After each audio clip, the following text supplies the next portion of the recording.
नमस्ते, welcome to movie tales. Grudge एक श्राप है जो उन आत्माओं से आता है जो दुख और पीड़ा में मरी होती हैं। अगर कोई भी इंसान उनके मरने वाली जगह पर जाता है तो वो भी उस श्राप की गिरफ्त में आ जाता है। कहानी शुरू होती है जैक से, जो कि पार्ट 2 में किसी तरह कयाकों से बच गया था, लेकिन अब वो एक मेंटल हॉस्पिटल में था और अभी उसे कयाकों के होने का एहसास होता है।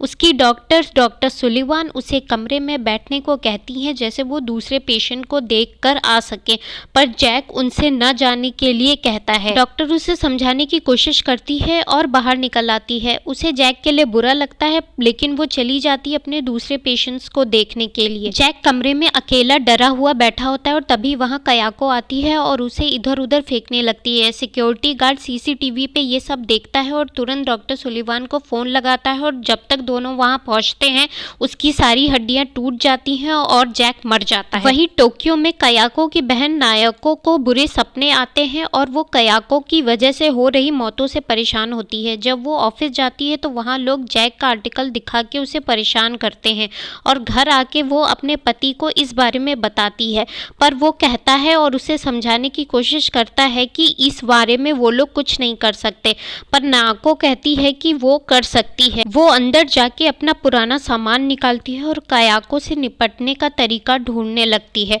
और शिकागो के लिए निकल जाती है। फिर हम जेक की ही बिल्डिंग में रह रही रोज से मिलते हैं जिसको सांस की बीमारी होती है, और क्योंकि उसका बड़ा भाई मैक्स और बड़ी बहन लीसा घर पर नहीं होते हैं इसीलिए उनकी नेबर ग्रेचन उसके साथ होती है और उसका ख्याल रखती है। पर थोड़ी ही देर में लीसा, जो कि अपने बॉयफ्रेंड एंडी के साथ होती है, घर वापस आ जाती है और उसके पीछे मैक्स भी आ जाता है और ग्रेचन वहां से चली जाती है। मैक्स, जो कि उस बिल्डिंग का मैनेजर भी होता है, लीसा को देर से आने के लिए टोकता है और वापस अपने काम पर चला जाता है। रोज गेट पर जाती है और अंदर आके अपना एक खिलौना ले जाकर बाहर रख देती है और अंदर आकर लीसा को बताती है कि उसने बगल में रह रहे लड़के के लिए खिलौना रख दिया है। लीसा बताती है कि बगल में कोई नहीं रहता है और खिलौना लेने बाहर जाती है, पर वहां से खिलौना गायब होता है। वहीं मैक्स उसी बिल्डिंग में रह रही एक किराएदार रेने को अपनी बेटी ब्रेंडा के साथ बिल्डिंग छोड़ने से रोकने की कोशिश करता है, पर वो चले जाते हैं क्योंकि ब्रेंडा को बिल्डिंग अच्छी नहीं लगती है। पर तभी वहां मैक्स का बॉस मिस्टर प्रेस्की आ जाते हैं और क्योंकि बिल्डिंग लॉस में चल रही होती है उसे बिल्डिंग के लिए नए लोग ढूंढने को कहते हैं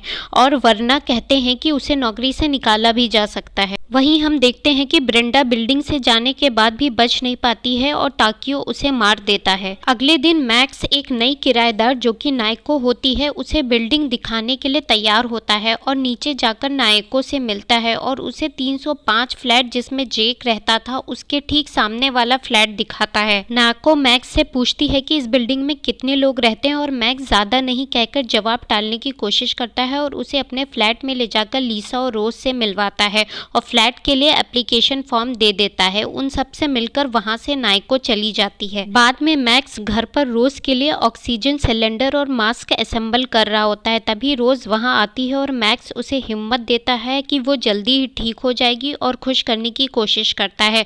फिर वो लीसा के कमरे में जाता है और देखता है कि लीसा अपना बैग पैक कर रही होती है क्योंकि वो जल्दी ही न्यूयॉर्क जाने वाली होती है इंटर्नशिप के लिए और वहाँ एंडी के साथ ही रहने वाली होती है। मैक्स उससे न जाने के लिए कहता है और शिकागो में ही इंटर्नशिप करने को कहता है, जैसे वो और रोज अकेले ना रह जाएं। वो लीसा को ये भी बताता है कि शायद उसकी नौकरी छूट जाए और रोज को भी उसकी ज़रूरत है, पर लीसा मैक्सिको में रुकने के लिए राजी नहीं होती है और मैक्स वहाँ से चला जाता है। तभी लीसा को ऊपर वाले फ्लैट से आवाज़ आती है, जो कि जैक का फ्लैट होता है। जब वो वहाँ डरते हुए जाके देखती है तो वहाँ डॉक्टर सुलिवान होती हैं, जो कि जैक की मौत के बाद उसके कही गई बातों की छानबीन करने उसके फ्लैट पर आई होती हैं और लीसा को ये भी बताती हैं कि जैक किसी लड़के के बारे में बात करता है जिससे वो बहुत डरता था। लीसा उसे बताती है कि उसकी बहन रोज भी किसी लड़के के बारे में बताती है, पर डॉक्टर सुलिवान को उससे मिलने नहीं देती है क्योंकि वो बीमार होती है।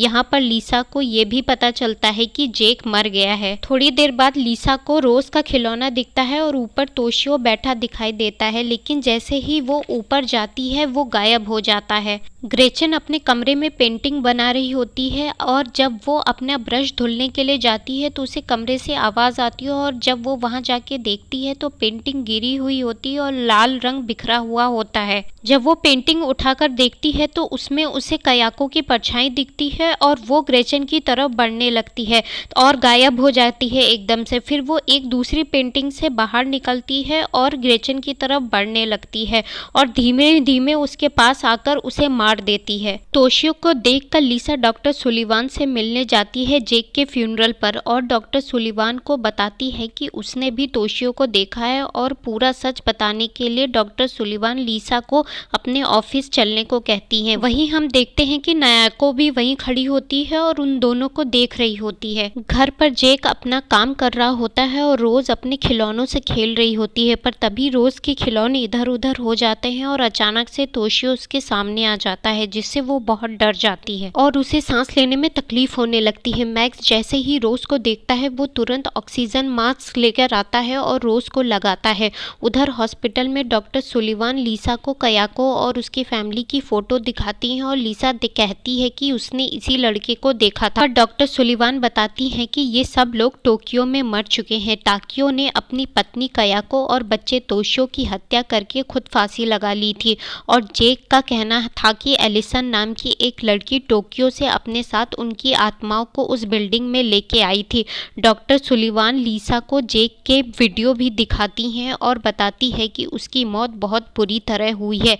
ये सब सुनकर लिसा बहुत ही दंग रह जाती है और जब वो घर वापस आती है तो मैक्स उसे रोज के बीमार होने के बारे में बताता है और वो उसके पास जाकर उसके बालों को सहलाने लगती है और जब रोज सो जाती है तब वो वहां से निकल कर आती है, पर तभी रोज के सर पर तोशियो हाथ फेरने लगता है और रोज डर से जाग जाती है और उठ के बैठ जाती है। जैसे ही वो पीछे मुड़ के देखती है तोशियो उसे सामने खड़ा दिखता है और वो चिल्लाने लगती है। उसकी आवाज़ सुनकर लिसा तुरंत वहां आती है और रोज उसे सब बताती है, लेकिन जब वो अंदर जाके देखती है तो तोशियो वहां नहीं होता है और वो बाहर आके रोज को शांत करती है। हॉस्पिटल में डॉक्टर सुलिवान कयाको और उसके परिवार के बारे में और जानने की कोशिश कर रही होती है, तभी उसे सीसीटीवी पर तोशियो दिखता है, पर जब वो बाहर जाके देखती है तो वहां पे कोई नहीं होता है, पर पीछे मुड़ते ही उसे दरवाजे के पास कयाको दिखती है और वो बहुत डर जाती है और भागने लगती है, पर कयाको उसका पीछा करती है और डॉक्टर सुलिवान को मार देती है। बिल्डिंग में लिसा रोज को लेकर पार्क में जा रही होती है, पर तभी वहां नायाको आ जाती है और वो भी उन दोनों के साथ पार्क में जाती है।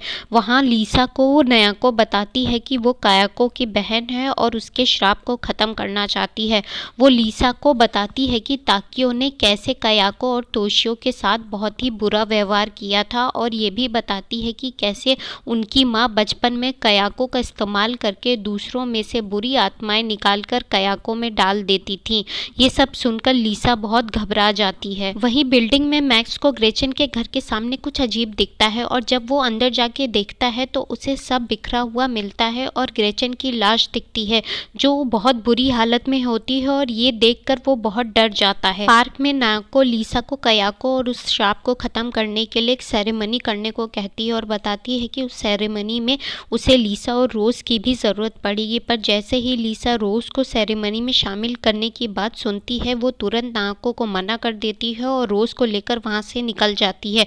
बिल्डिंग में आने पर वो ग्रेचन की लाश देखती है और घबरा जाती है। घर आके लिसा मैक्स को नायाको की बातें बताती है और बिल्डिंग से दूर चलने को कहती है, पर मैक्स उसकी बातों को नजरअंदाज करने को कहता है और बिल्डिंग छोड़ने के लिए राजी नहीं होता है। पर ये सब देखने के बाद लिसा एंडी से मिलती है और उससे कहती है कि वो अपने परिवार को छोड़कर उसके साथ न्यूयॉर्क नहीं जा सकती। एंडी उसे समझाने की कोशिश करता है पर फिर लिसा की बात समझता है और उसका साथ देता है। वहीं हम देखते हैं कि मैक्स अजीब हरकतें कर रहा है। उसका व्यवहार ताकियो की तरह होने लगता है क्योंकि ताकियो ने उसको अपने वश में कर लिया होता है। जब लिसा और एंडी घर वापस आते हैं तो देखते हैं कि मैक्स रोज को अकेले ही घर में छोड़कर कहीं चला गया होता है, जिससे लिसा हैरान होती है, पर एंडी लिसा को छोड़कर वहां से निकल जाता है और तभी उसे सीढ़ियों पे तोशियो दिखता है। एंडी उसके पीछे जाता है और फ्लैट 305 का दरवाजा खुला मिलता है। वो डरते हुए अंदर जाता है और तभी हमें कयाको की झलक मिलती है और फ्लैट का दरवाजा बंद हो जाता है। उधर मैक्स अकेले ही काम कर रहा होता है, पर तभी मिस्टर प्रेस्की उसके पास आते हैं और उसे बताते हैं कि उसको नौकरी से निकाल दिया गया है। ये सुनकर मैक्स बहुत गुस्से में आ जाता है और मिस्टर प्रेस्की को मारता है।